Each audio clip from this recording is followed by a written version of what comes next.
what we're going to do today is just break our time into 4 chunks here, and we're going to talk about cloud and digital transformation first. Then we're going to talk a little bit about SD-WAN, since I know it's a very important topic to everybody in the room. We're going to touch on security next, and then finally a little bit about the business of being in the channel. So that's what we've agreed to talk about. I have some very general questions here, which hopefully will lead to very specific answers. If you want to add into the conversation, have a question or anything, just raise your hand. I'll repeat the question back so that the film crew gets it, and we'll include you in the conversation as we go.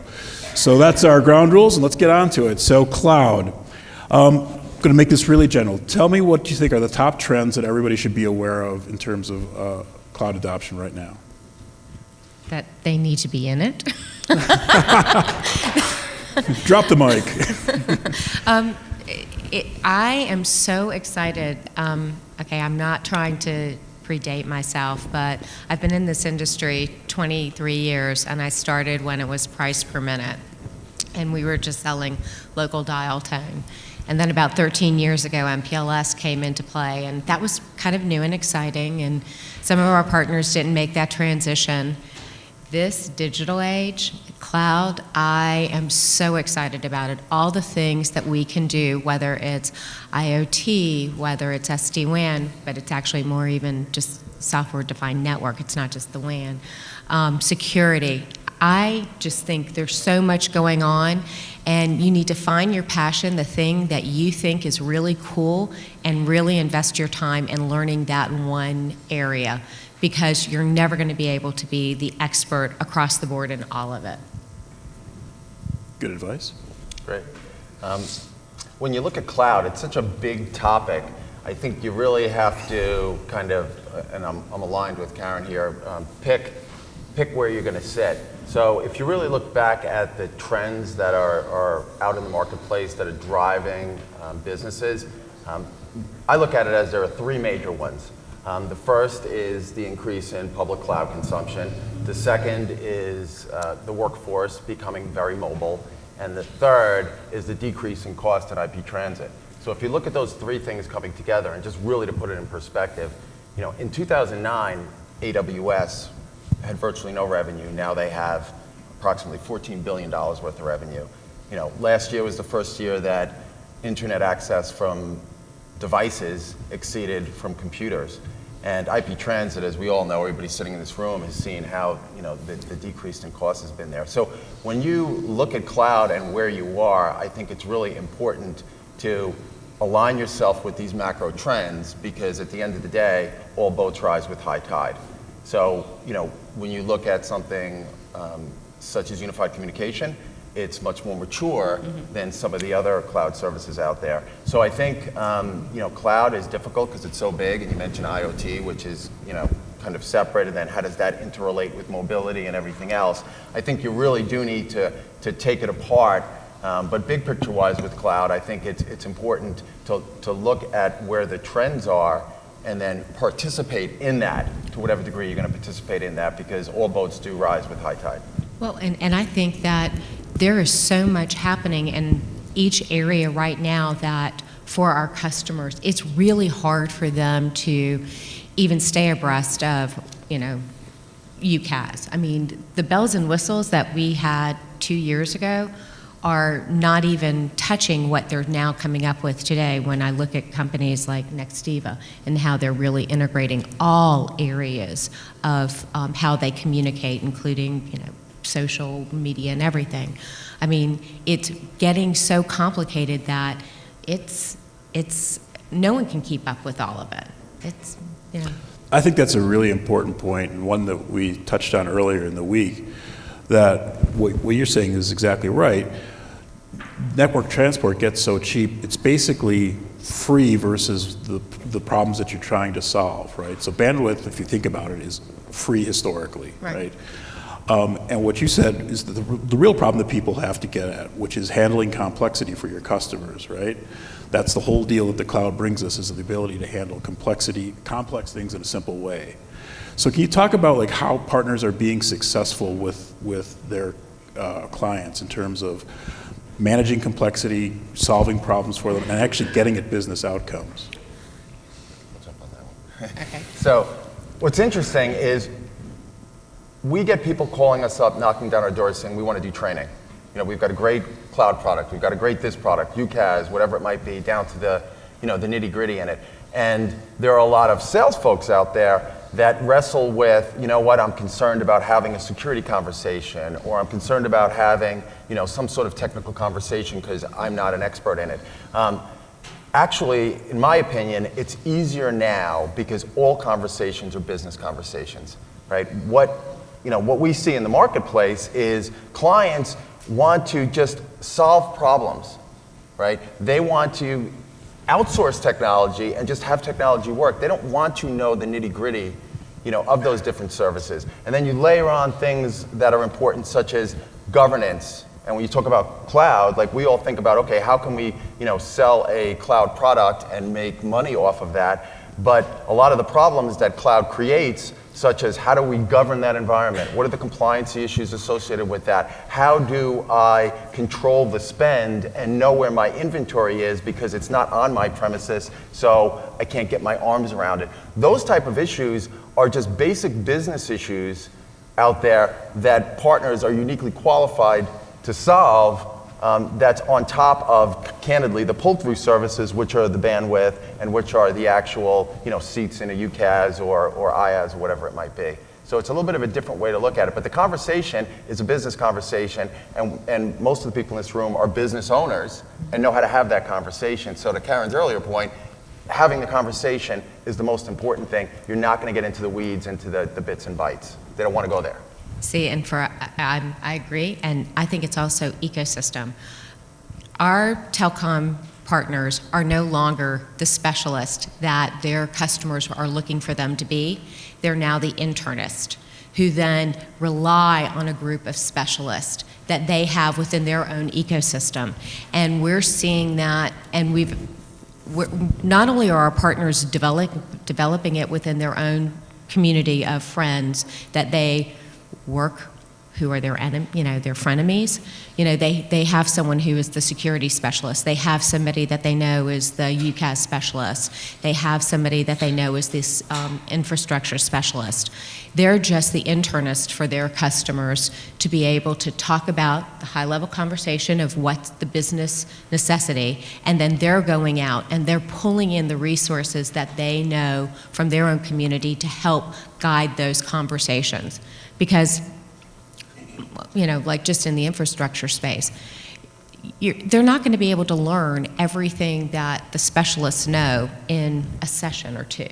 I mean, they're going to have to spend years to get that knowledge. All they really need to know is that a customer has an infrastructure situation, they know who their specialist is, they walk arm in arm, and they bring the right solutions to their customers. For us, it's ecosystem, I think. Another interesting point is, in the last 5 years, clients have drastically changed. It used to be, you'd walk in, you could identify, a problem that the client may not have known of. And then they're looking at you as a trusted advisor, and you could kind of move through that sales cycle. Now, 80% of the research frequently has been done by clients. They're smart, they've got the internet, they're looking at it. They're approaching partners in a totally different manner. The old way of going in and establishing credibility, initial benefit statement, history of the company, and going through that, they know what your company is doing. They're looking to kind of quickly get to the chase and find people who are going to help them solve problems. So I like the doctor analogy because no one expects anybody, even an engineer, and it's similar to going to a doctor, you have a general practitioner, but if you've got a blood problem, you're going to go to a specialist. If you've got a back problem, you're going to go to a specialist, et cetera. But someone needs to, keep the balance between those, because similar to healthcare, where it gets lost is if you're not managing your own healthcare, and those of you who have older parents and have been through it, those folks come in, they do their thing, and then they move to the next person. If someone's not managing that, it's a huge problem. And that's what we've all done forever for our clients. So I think we're in the best spot that we've ever been, that I've seen, since doing this since 1992. I agree. Okay, so been in the business 23 years, started when you were 8 years old, precocious. You've seen so much change. How much time do you expect your people to spend on education versus being out in the field and working with clients? It's really interesting. I think that they need to commit about 4 to 5 hours a week of educating themselves, whether it's going on a webinar, whether it's reading, whether it's seeing, going and seeing YouTube video clips, or being part of discussions with their peers about what their peers are experiencing, because you learn a lot from those informal conversations too. But it's something that you need to put on your calendar and you need to commit to every single week, because you're right, the customers are changing and the customers are way more knowledgeable. They've grown up always using the internet. They were playing video games with people in Japan when they were 8 years old. They were. So for them, their expectations of technology are a lot higher than somebody who, just started using a computer 20 years ago. So. Okay. So just a show of hands, how many people would say they spend that 4 or 5 hours a week on education? All right. Good for you. Good job. And the rest of you are just out selling too much stuff? Making too much money to worry about it? I look at it, I think the quality of the time that you spend is very, very important, right? Because, we work with a lot of different suppliers, there's a lot of different products, and everybody talks about product. And I watch people, in the past I did, because we do something a little bit differently, I've watched people leave meetings like, this is really cool, and then guess what happens? The real world intrudes, everyone puts their head down, they go do their job, 2 weeks go by, they're like, wow, Karin said something that was really interesting. I can't remember what it is because it wasn't applied. So one of the things that we've found that's been very successful is, one, simplicity. We come in and say, what are the 3 points that you want to get across to people, at the end of this? Let's state them up front. Secondly, what's the profile of the clients, right, that are going to basically consume your services? So if we know those profiles, we ask our sales folks to come in with some people that fit that profile so that they can have a specific conversation around it so that it ties it to them making money. And then secondly, after that, we request that, hey, listen, get a client on the phone and let's have a conversation, because the reality is we all learn best when we're in the process and there's money at the end of it, right? Education's great, you can learn a lot of stuff, but if you walk out and you go through an engagement and you're sitting next to someone who's going through SD-WAN or security or whatever it might be, and you're learning about it, you're going to know much more by going through that engagement, even if you don't get the deal. Hopefully you do get the deal, but you're practically using it. It's the same thing we see if you're going into computer programs. How often you go in and you're working on something, you don't do it for a month, you go back in, you're like, how do I navigate? So our approach is keep it simple with 3 things and then apply it immediately.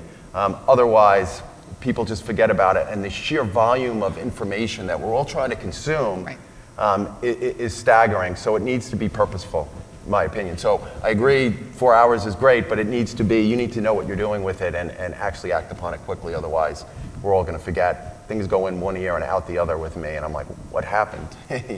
Well, and also we all learn differently. Some people learn by doing, some people learn by reading, some people learn by having a conversation. I learn better by having a conversation with someone. So if I were to go out with a peer and sit down and have lunch and say, okay, tell me about one of your wins, and they walk through it, I actually learn better from that. It doesn't have to be attending a seminar, it doesn't have to be a webinar. It's how you learn best, but it's investing that time to sit down and have that conversation with somebody, because that would work best for me. Okay, so we're going to have one more question here in the cloud area, and then we'll move on. One of the things cloud lets you do is sell services that are very much oriented towards line of business. So the customer that you're talking to can be different. It's not necessarily the technical guy at the company that you're talking to. So how do you have those conversations, and how often are you having those conversations? And how are they different than if you were talking to, say, the technical manager at the company? Well, I'll jump in on that. Yeah. Well, it's interesting, right? So we all have LinkedIn. We all have contacts. So, when you look at that, cloud, for example, you really want to be speaking with the application owner. Right. Because practically speaking, the biggest problem, if you look at an IaaS, for example, is, okay, we've got something in place. The first question is, how much time and how much is it going to cost me, and how easy is it going to be for me to take it from where it is and move it into the cloud? How cloud ready is it? So now we got to do an assessment for cloud ready. The client then needs to say, okay, what's my risk associated with moving this workload? I need to get other people to buy in. There's a concern with it takes a long time, and it's very heavy lifting. If you go and speak to someone who owns an application, someone in marketing or someone in application development, those folks are doing greenfield. So they need to put it up. It's easier. So it's a much better approach. And we all know people that we probably don't even realize are doing that, whether it's through community, whether it's through church, whether it's through friends. So that's where I think LinkedIn and just having conversations like Karin's talking about, we've all had conversations. It could be on an airplane or somewhere else. I actually, interestingly, had one on an airplane, and I typically don't speak on airplanes, with a gentleman, which ties in very tightly. And so you put these pieces together, and it's all about partnership. So I think it's critically important to have those conversations, and we all know people, and we know people that we don't even know we know, but it's the most important thing is once you're having the conversation, it's amazing what'll happen. But we want to get away from those folks who are traditionally talking to as it relates to cloud, because greenfield opportunities are going to close quick. There's budget for it already, and it's greenfield, much easier for us to get it through the system. And what are we all trying to do? Get the highest return on investment for our time, because that's the big challenge, is what we're spending time on. Well, and do you find, or I find that a lot of our partners get really comfortable in talking to their customers about one or two things, but then they don't branch out and look at, so they'll talk about infrastructure and they're saying, okay, well, where are you going in your data center? What are you doing? But they then don't take the next step and go deeper into the conversation about, okay, storage. Okay, well, how do you want to store it? Do you want to have it in multiple locations? Let's talk about retrieval. How quickly do you need to retrieve this information? Do you need to retrieve it in 30 seconds, or do you need to retrieve it in 30 days? They're stopping the conversation at the point that they feel is comfortable, and they're not taking that little step to go just a little bit further. And I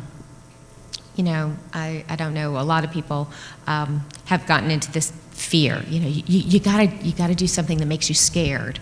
That's one of the things. Go a little bit further. Ask the next question about the services that they're doing. Why are they doing it? What do they need it to do?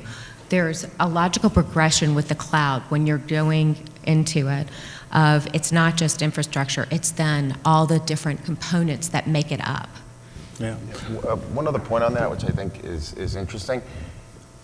When we talk about training and we talk about what we do, the art and skill of being a professional salesperson is what we need to focus on, right? Because it doesn't matter what we're selling, it's going to change, and the rate of change is increasing, and solutions are solutions. So I think it's important to focus on the skill and art, and many of the things that Karin spoke about are like part of Sales 101. Get out of your comfort zone. Make sure the client is out of their comfort zone, because if you've not made them uncomfortable, you truly haven't asked them to move forward in a process. And I think going back to the kind of that skill and art that we all have, as opposed to relying on a price point for something that a client wants, we've all done this, creating opportunities that they didn't know exist. You create those by asking those more difficult questions. So I think that's an excellent point. So actually, I have a funny story to tell. Our company, we do a program for our partners. It's called Ultimate Partner Training. And one of the things that we brought into it was Basic Sales Training 101. Now, we are talking to people who have been selling for 15, 20, 30 years. And we felt a little bit awkward about bringing in Basic Sales 101 training, but we're like, you know what? Let's go and invest an hour and a half in this. And they all failed. The group dynamic was asking open-ended questions. And so they had a couple of minutes to come up with coming up with a list of open-ended questions that they would ask a customer during initial conversation. They failed. 21 professionals failed. They could not come up with more than one or two questions, and oftentimes the two questions were basically the same question in just a different order. We don't go deeper. We don't remember the basic sales that we did when we were first starting out. We get into our routine. We get comfortable in what we're going to say. If it's in an industry that we work at a lot, we kind of already know what their pain points are, so we go in with this preset almost speech in our head, and we're not necessarily listening, and we're not taking the time to do the basic 101 stuff that got us to where we are today. So I think that's very true. And an interesting point on that Sorry. is if you ask, and we've probably all done this to some degree, if you ask someone who's not in sales, right, what do you think a salesperson does?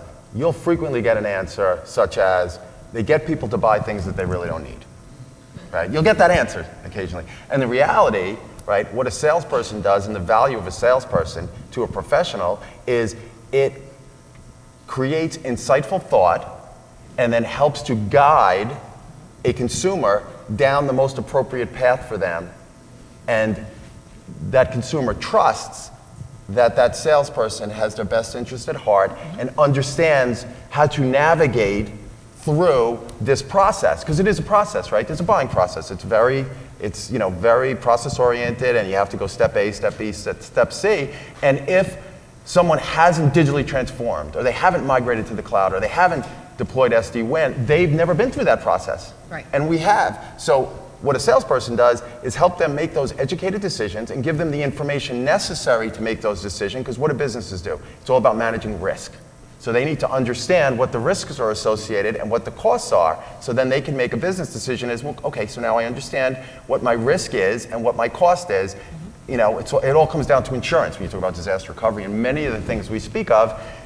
Once they have that information, they make the decision, then we help to facilitate it through the process, and then it starts again with the next and the next and the next. And the rate of change that's happening right now, we're having constant conversations, and it's a dialogue that just continues to progress, and that's how we keep ourselves engaged in that conversation, and we're sitting aligned. So we sit at a level above the product sale and sitting right next to the client, helping them navigate through the complexity of this business we're all in. And the bits and bytes and the nuts and the bolts, there are people who know that, and we engage them, we bring them in. Right. And some of them, it makes sense, others it don't.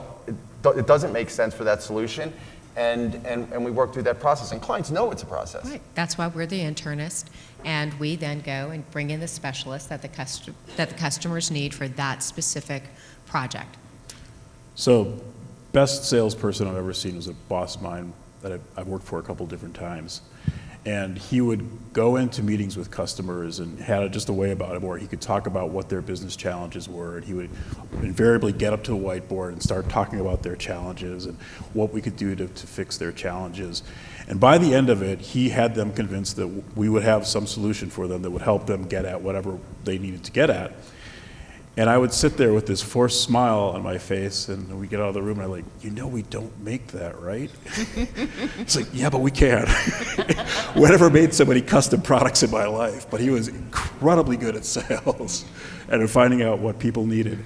So let's move on a little bit and talk about software-defined networking and SD-WAN. And again, pretty complicated topic.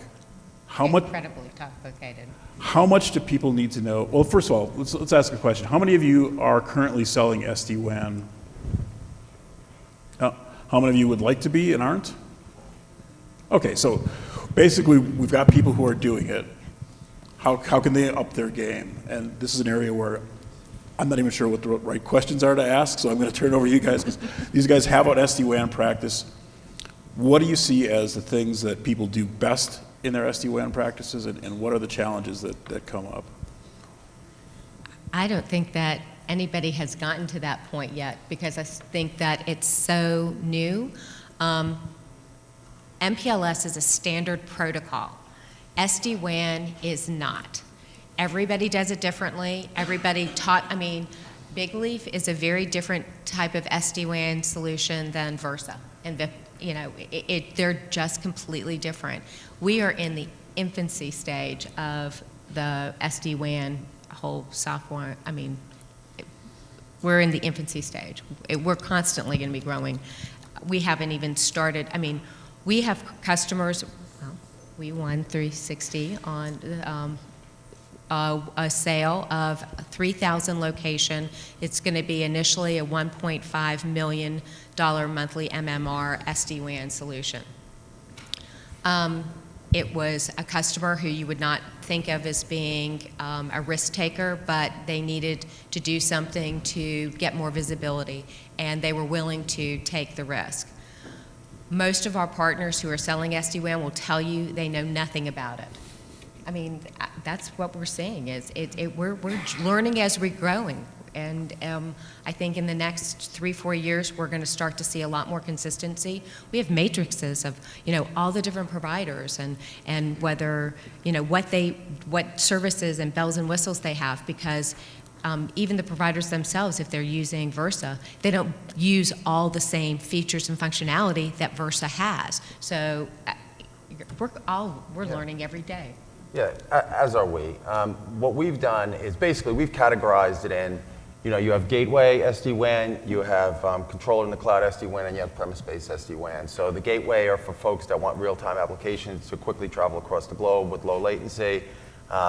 Issues there are it's less secure because you've got to give your security keys to the SD-WAN provider. Premises-based generally is going to lend itself more to a security-oriented organization of folks that have control because it's right there, but it increases the level of complexity and you need to handle it. Cloud is exactly what all the other cloud services are, which is multi-tenant, some minor security issues. So that's where it starts. So where do you kind of, as a client, where do you see yourself sitting?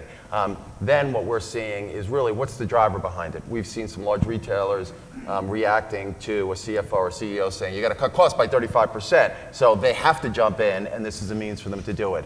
Most of what we're seeing is they're replacing secondary networks. So let's say they have MPLS, MPLS. They'll replace the secondary network with DIA or with the broadband in order to test it to cut that expense. And they're doing POCs and putting their toes in the water. What's interesting is, aside from the name SD-WAN, the technology's been around for a long time, right? Cisco, has been doing performance-based routing since really the 80s. So what's nice about it is it's not new, it's just the price points have come down.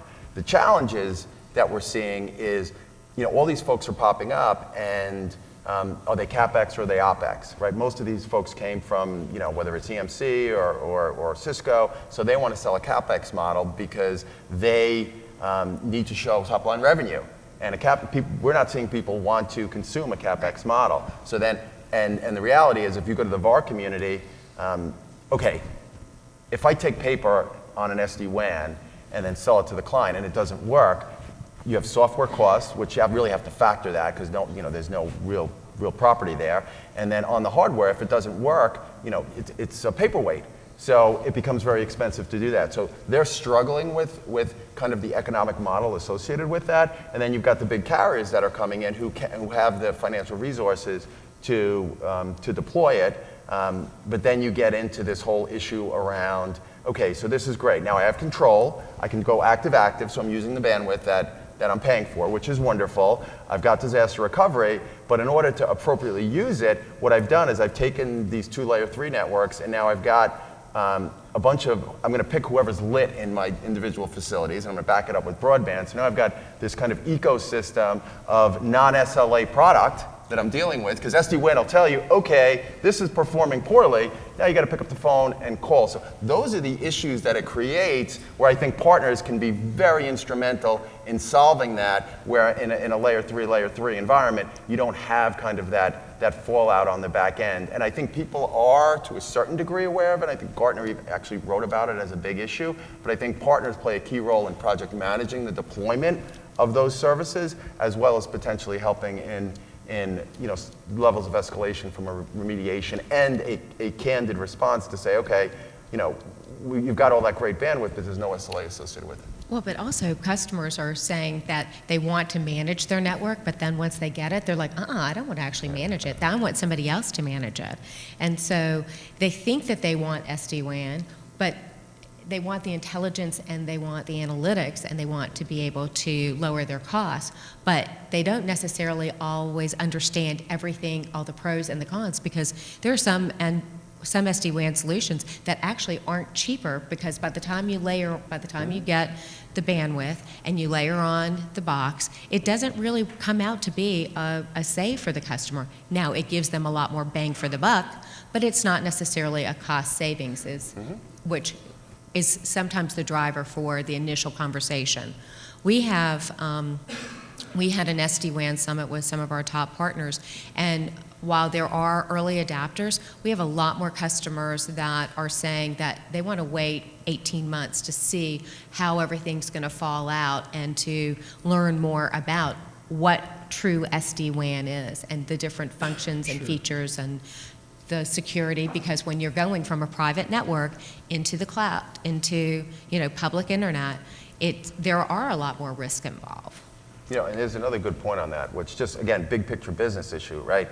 And I'll use this Buffett analogy. It's in the early part of last century, right? There were at certain points in time 2,000 auto manufacturers.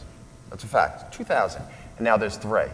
At one point there was 5 million horses. Now there's 500,000 horses. So the question is, which SD-WAN provider winds up surviving, which doesn't? What you want to do is you want to short horses, right? I mean, really, that's the answer to the question. So how does that whole play into this conversation? And that's a great business conversation with clients, which goes into this, let's wait a little bit if we don't need to do it for a reason, because you use, what did VHS win? Many people thought that Sony had a better technology, but the reality is VHS won because Partnerships. Correct, and they put it on any box, and so it was less expensive. So you could have a great technology. So that's another big picture business question that's out there, and that's what we're seeing. We're seeing most folks saying, is it CapEx? Is it OpEx? What do we do if this? What do we do? How do we get out if there's a problem?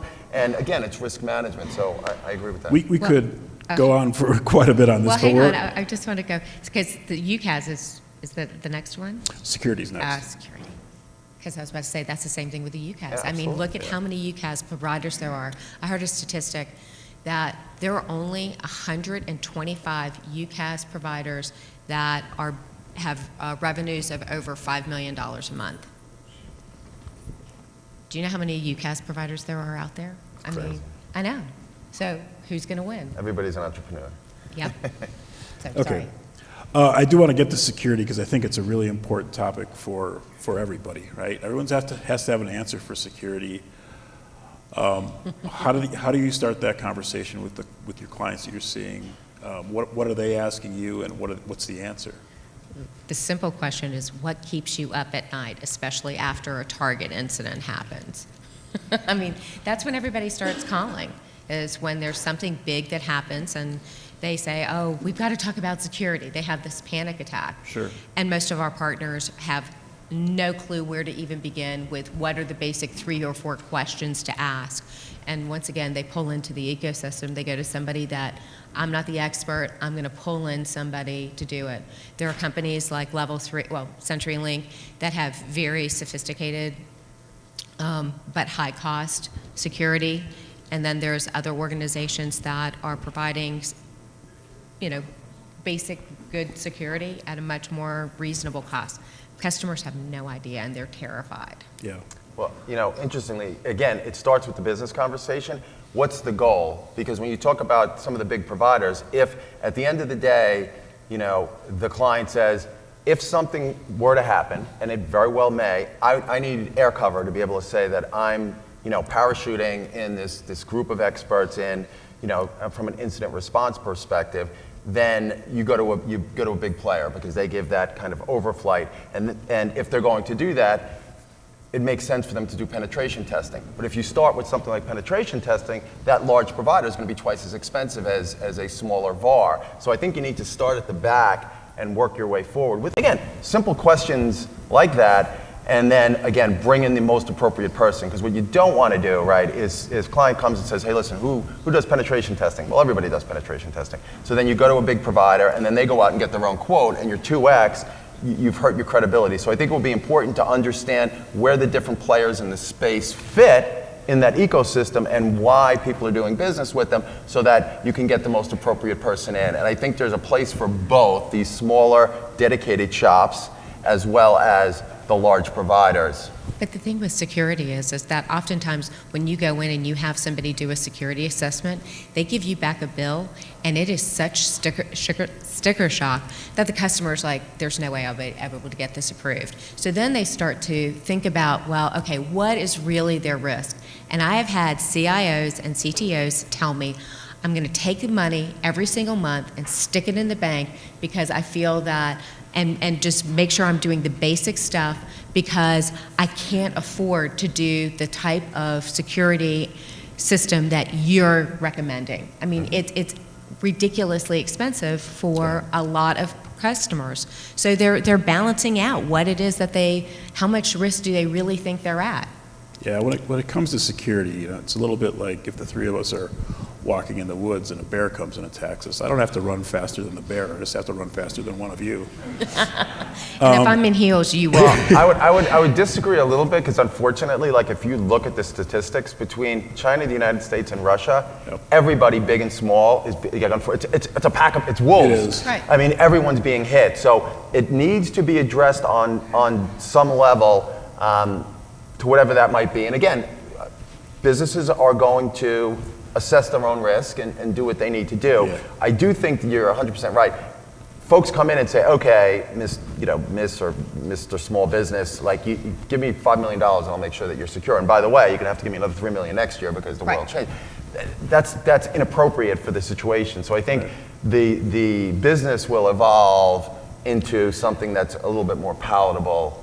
But even in security, everyone's scared of the liability. So I didn't tell you to do this, or I didn't push you hard enough, and now all of a sudden you're going to come after me. Just kind of, that's the world we live in right now. So I think that's a big challenge associated with it. And there's power in statistics too, right? I mean, most of the attacks are successful because of human error on That's the side exactly of the what I was about to say. The biggest factor is a human. We can't.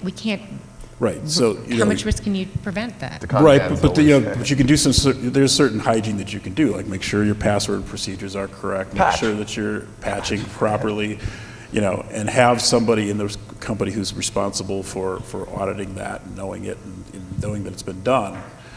And then you start to layer on some other skill. This is running faster than the other guys in the room, right? If you're at least that hard to get at, it does help. You know? Absolutely. It's like putting an alarm system in, that just makes it the robbers go to the people who don't have the alarm system. Yeah, it's definitely the case though that if you won't keep, the worst of the bad guys you won't keep out. Right. So you're trying Someone wants to break down their door, they're going to break down your door. If you leave your door open, someone might walk in. Well, but it's not even, yes, you have to worry about China and Russia. But it's also the 21-year-old who's trying to do it for the thrills just to see if they can get in and get all this credit card information just because. Okay. All right, so we just have a couple of minutes left, and I want, great conversation. We could obviously go at this for a couple more hours on virtually dozens of topics. But piece of advice. You're both very successful in your businesses.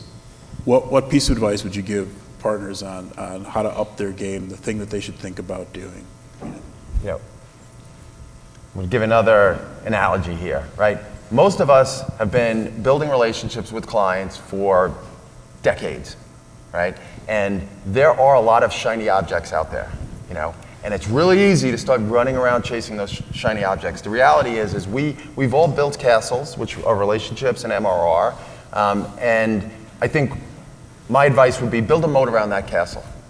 Okay, make it difficult for the barbarians who are walking by so that they don't come in and sack that castle. And the barbarians are everybody who's trying to sell something into your business. So form partnerships, right? Stick with your clients, have great conversations, and bring in folks that you trust, right? Because it's you got to connect the dots in order to have those great conversations. Because if you continue to have those great conversations, what will happen is your revenue will continue to increase, even though we're in a market where the unit cost of everything is decreasing because we're getting more of the spend. So in theory, running out and I see people, well, I'm going to build an IoT practice from scratch and all of those other things, that's fine if you have your clients locked down and you've established that makes sense, but make sure that you're having the conversations that you should with your clients and build those moats around it, because at the end of the day, that's what is paying all of our salaries.